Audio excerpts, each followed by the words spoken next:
삼성이 잘하는 것 두 가지를 뽑으라면 무엇이 있을까요? 첫 번째로는 D램, 즉 메모리 반도체 분야가 있을 겁니다. 메모리 반도체 최강자 삼성은 누구나 아는 사실이기 때문에 이 부분은 이견의 여지가 없을 것 같습니다. 그리고 두 번째로는 OLED, 즉 디스플레이 분야가 있습니다. 디스플레이 업계에 많은 경쟁사들이 있지만 중소형 OLED 패널로만 본다면 오히려 반도체보다도 훨씬 더 압도적인 글로벌 시장 지배력을 가지고 있는 상태입니다. 만약에 삼성이 제일 잘한다는 두 가지 부분이 화웨이와 거래가 끊기게 된다면 삼성에게 어느 정도 피해가 발생하게 될까요?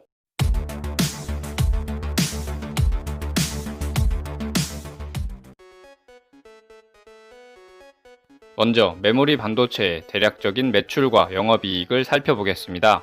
삼성전자 D램의 연간 매출은 40조 원 정도이며 영업이익률은 20% 정도로 연간 약 8조 원 정도의 영업이익을 기록하고 있습니다. 삼성전자 낸드의 경우 연간 매출은 20조 원 정도이며 영업이익률은 20% 정도로 연간 약 4조 원 정도의 영업이익을 기록하고 있습니다. 여기서 언론에 알려진 바에 따르면 화웨이에 납품하는 물량이 차지하는 비중이 각각 15% 정도라고 하며 이를 단순 계산해보면 연 매출의 10조 원, 영업이익의 2조 원 정도의 손실이 삼성전자에게 발생하게 됩니다. 메모리 반도체 사업부 주요 고객사 5위에 자리를 차지하고 있는 화웨이이기 때문에 생각보다 꽤나 큰 매출의 손해가 발생하는 것 같습니다. 하지만 삼성전자의 메모리 반도체 부분의 기술력을 대체할 중국 업체는 전무한 상태입니다. CXMT와 YMTC라는 중국 내 메모리 업체가 있지만 아직은 삼성과 기술 격차가 최소한 2년 정도는 나는 것으로 파악되고 있습니다.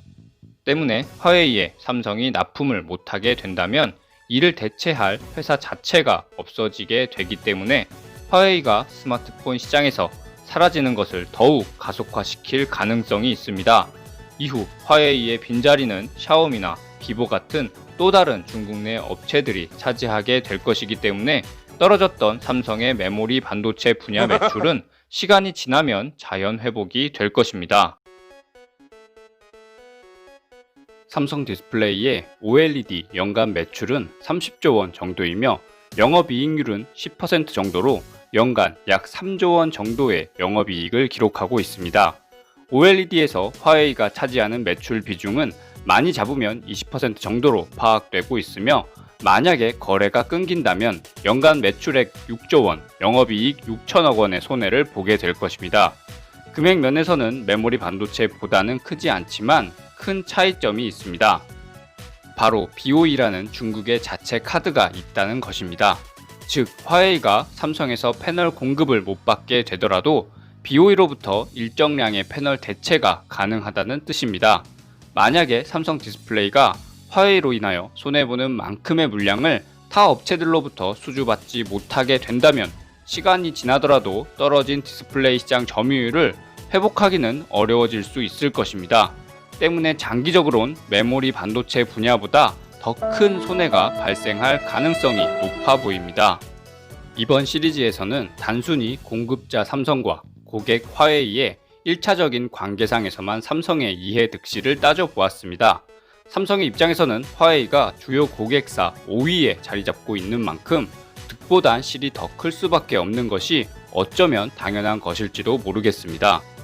하지만 완제품 시장의 경쟁사 입장에서 본다면 또다시 이야기가 달라질 것 같은데요. 이렇게 자꾸 이야기가 달라지네요. 이거 뭐 부침개도 아니고 참.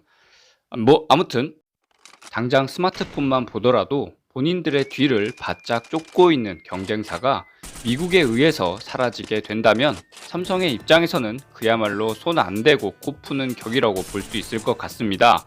다음 편에서는 화웨이가 망하게 된다면 삼성전자가 수혜를 보는 완제품 항목에 대해서 집중적으로 알아보도록 하겠습니다. 이상 한국첨단산업 채널이었습니다.